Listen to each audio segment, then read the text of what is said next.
And Russia appears to be on the brink of invading Ukraine. As we mentioned, the Kremlin said today that Russian forces destroyed 2 Ukrainian armored vehicles and killed 5 Ukrainians caught entering Russia.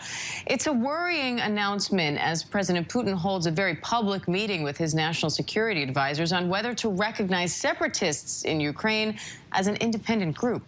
Meanwhile, President Biden has agreed to a potential summit with Vladimir Putin in the hopes of finding a diplomatic resolution, but the White House insists Russia is still preparing to invade. ABC News senior investigative reporter Aaron Katersky joins me from Ukraine, along with defense analyst Mick Mulroy. Gentlemen, thank you for being here. Aaron, I want to start with you because one of our reporters who's there in the region called this meeting between Putin and his national security advisors, quote, utterly surreal. So what do you think it means for Putin to even propose recognizing these Russian-controlled separatist regions in Ukraine as independent? It would certainly be an inflammatory step, Diane, because it would effectively end the efforts for diplomacy. And there really are two things happening simultaneously. On the one hand, you have the Russian foreign minister saying that President Putin would be willing to at least think about a summit with President Biden. That's contingent on there not being any kind of an invasion. On the other hand, you had this rather extraordinary meeting of Russia's National Security Council where President Putin went around the room and asked people for their opinion of whether Russia should recognize these breakaway regions in eastern Ukraine as independent. And if he does that, that would give him the pretext that he needs to then send military force in under the guise of protecting the Russian speakers in those regions. Mick, what do you think Vladimir Putin's trying to do here? So, Diane, I think this is part of the playbook. Essentially, this is just theater. They are intending to do this. They are intending to invade. We've seen the forces come out of the assembly areas and starting to get into attack position.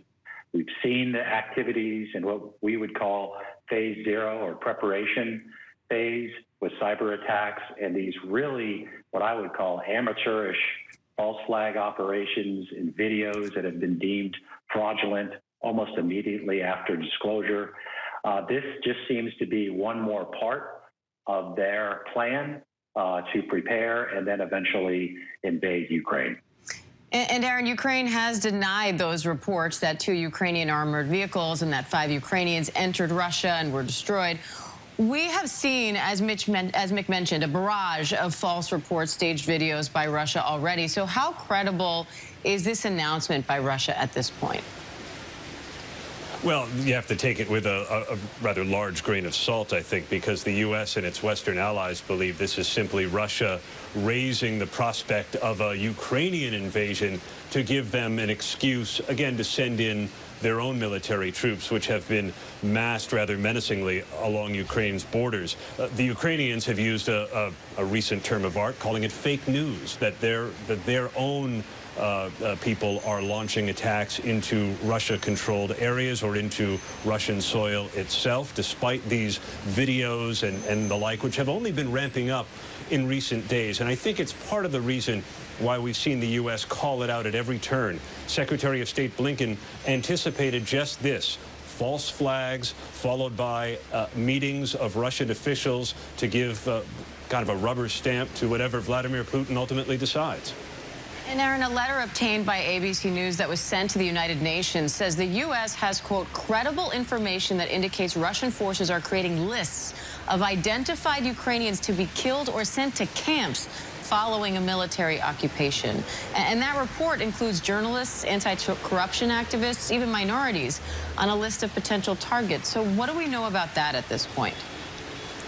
Well, this letter to the UN High Commissioner for Human Rights suggests that Russia will not be content simply with sending some troops across and staying in eastern Ukraine, but rather, and the U.S. has talked about this, coming in to make regime change in Kyiv, in the capital. And that would include then this list that the U.S. believes Russia is drawing up of journalists, of dissidents, and others to really cleanse the capital, especially of people who might be anti-Russian or some kind of anti-Russian ideologues. And that would then allow them to decapitate the government, install perhaps a puppet government, the theory goes. We're a little ways off from this, but the U.S. believes that Russia really has some intent to cause significant human suffering if it moves forward with this invasion. And Mick, what do these developments from just today alone do for both the chances of diplomatic efforts working, and how does it change a potential military response by the U.S.?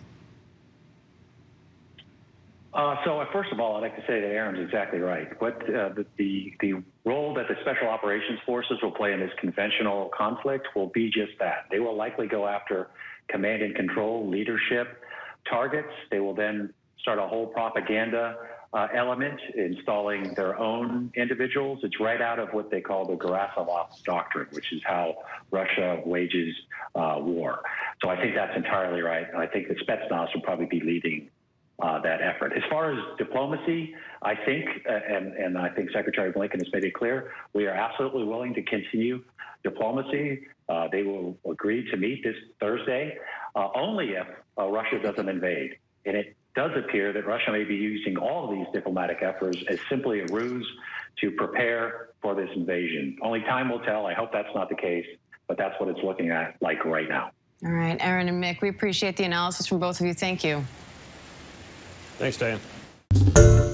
Hi, everyone. George Stephanopoulos here. Thanks for checking out the ABC News YouTube channel. If you'd like to get more videos, show highlights, and watch live event coverage, click on the right over here to subscribe to our channel. And don't forget to download the ABC News app for breaking news alerts. Thanks for watching.